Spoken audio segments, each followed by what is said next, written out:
खुलुमबाय बड' लेटेस्ट आपडेटआव बयखौबो बरायबाय। रादाबखौ फरायदों आं प्रमद खाख्लारिया। गिबि रादाबाव दङ मोब्लिबनि बिल बांनायनि सायाव आसाम आयेन आफादनि बुंथिगिरि बिस्वजित दैमारिनि बिबुंथि। खौरांगिरिनि सोंथियाव बिस्वजित दैमारि बिथांनि बिबुंथि। फांखा बन्द खालामना बिफांनि सिङाव थानो बिथोन होदों बिस्वजित दैमारि बिथाङा जाहाथे खरसाया खमायगोन होनना।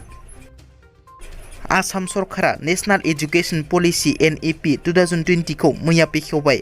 नेशनेल एजुकेशन पलिसि NEP 2020 खौ बेखेवनायजों लोगोसेनो बे खेबनिफ्राय रायजोआव 4 बोसोरनि आन्डार ग्रेजुवेट एबा डिग्री खालामनाय जासिगोनखौ फोसावो। रायखांनो गोनांदि मेट्रिक आनजादा जानाय नंलिया। मेट्रिक आनजादनि सोलायै 12 थाखोआवसो स्कुल लिभिं आनजादा जासिगोन।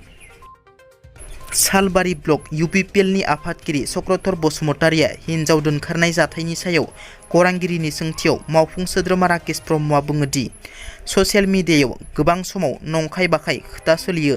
मालाबा आंनि सायावबो नंखाय खोथाखौ खोनायो आरो जेब्लासिम पुलिस तदन्तनि दारै बेखौ फाइनालि जानो हायैगौमानि बे खोथाखौ बुंनो हाया। जुदि बे खोथाया नंमारगौब्ला जोङो बिथांखौ गाबोन समफोरनि गेजेरावनो दोलोनिफ्राय बोख्लायगोन।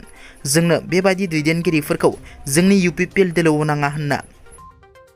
थांनाय मोनाबिलिनि समाव नगाव जिल्लानि कामरुप ओनसोलनि लुटुमारि हाथाइसालि साखाथियाव गंसे साखा खबब्रै गारि सिङाव सासे सेंग्रानि गोथै देहा बोखांदों। माखासे दुथांफोरा लाइमोनखौ बुथारना गालांनायनि सन्देह खालामदों।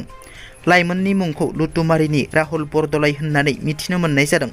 मिथिनो मोननाय बादिब्ला राहुल बरदलैया लुटुमारिनि मेलानिफ्राय न'फारसे गिदिंबोफिननाय समावनो बे जाथाया जायो। बे जाथाया गावनो जिउ फोजोबना लानाय ना सोरबा बुथारदों दासिमबो रोखा मिथिनो मोननाय जायाखैब्लाबो लाइमोननि गोथै देहाखौ गाज्रियै जखम जानाय थासारियाव बोखांनो मोनदों। पुलिसआ जाथायथिलियाव सहैनानै लाइमोननि गोथै देहाखौ पस्टमर्टामनि थाखाय लानानै थाङो।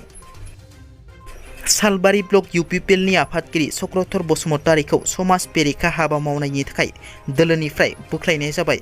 मिरु य'थ UPPL नि नेहाथारि समनाथ नार्जारि आरो माखासे दैदेनगिरिफोरनि बाहागो लानायाव नेमखान्थि बादियै सावरायलायनानै दिनै चक्रधर बसुमतारिखौ दोलोनिफ्राय एक्सपेल खालामनाय जायो। मख'नो गोनांदि बाक्सा जिल्ला सालबारि महकुमानि बेन्दोङाव थानाय सावदरपेटा बग्रिथारि गामिनि चक्रधर बसुमतारिया मधुपुर गामिनि कामेश्वर बर'नि अनजालि बिसिखौ लानानै खारदों। मिथिनो मोननाय बादिब्ला हिन्जावाबो आरो हौवायाबो सानैबो बिजामादै मोनखानाय होननानै मिथिनो मोननाय जादों। दिनैनि रादाबा एसेनोसै। नोंथांमोना जुदि आंनि रादाबखौ खोनासंनानै मोजां मोनदोंब्ला अन्नानै लाइक, शेयार आरो साबस्क्राइब खालामनो दाबाव। गोजोन्थों।